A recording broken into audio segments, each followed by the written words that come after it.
दूसरा होता है प्रूवन फ्रॉड। अब प्रूवन फ्रॉड एक अगेन वो एक लाइन है ना, वो ग्रे एरिया है। अब प्रूवन फ्रॉड की ना बड़े से चीजें हो सकती हैं कि क्या प्रूवन फ्रॉड, कंपनी के हिसाब से प्रूवन फ्रॉड अलग हो सकता है, कस्टमर के हिसाब से अलग हो सकता है, एजेंट के हिसाब से अलग हो सकता है। I give you 3 example. तो कंपनी के हिसाब से उसने वो डिस्क्लोज नहीं किया ये भी प्रूवन फ्रॉड है कि भाई हो सकता है उसकी पॉलिसी वहां पे 5 लाख थी, उसको क्लेम भी 5 लाख मिलना था। यहाँ पे जो उसने पॉलिसी ली वो 25 लाख की ली, 30 दिन हो गए तो 25 लाख के लिए कवर हो गया।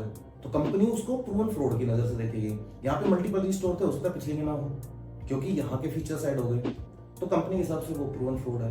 एजेंट के हिसाब से, अगर कस्टमर के हिसाब से देखें तो उसने तो एजेंट को बताया, एजेंट ने नहीं लिखा तो वो प्रूवन फ्रॉड है। कस्टमर ने बता दिया या कस्टमर ने बोला कि मोरेटोरियम यही तो बोलता है कि भाई 5 साल तक मैं बताऊं ना बताऊं, तो कस्टमर की अपनी अंडरस्टैंडिंग है।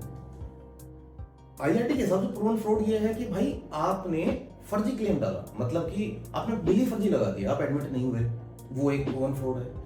अब इसीलिए ना इस तरह के केसेस, या फिर राजवीर की पॉलिसी में मनोज जाके एडमिट हो गया, वो एक प्रूवन फ्रॉड है।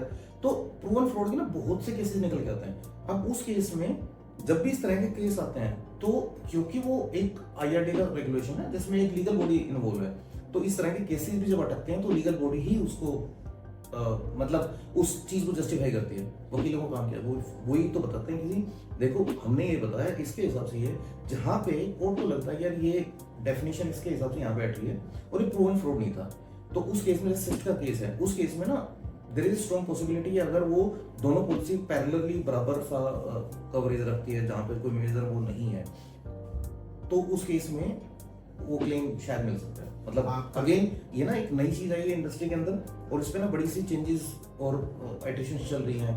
कुछ कंपनियां बोलती हैं कि हम पोर्टेबिलिटी को भी मान लेंगे, कुछ कंपनियां कह रही हैं कि मैं पोर्टेबिलिटी को नहीं मानूंगा। वर्बल डिस्कशंस है, कोई एम्प्लॉय कुछ कहता है, कोई कुछ कहता है, there are some legal document which is filed on the IRD website.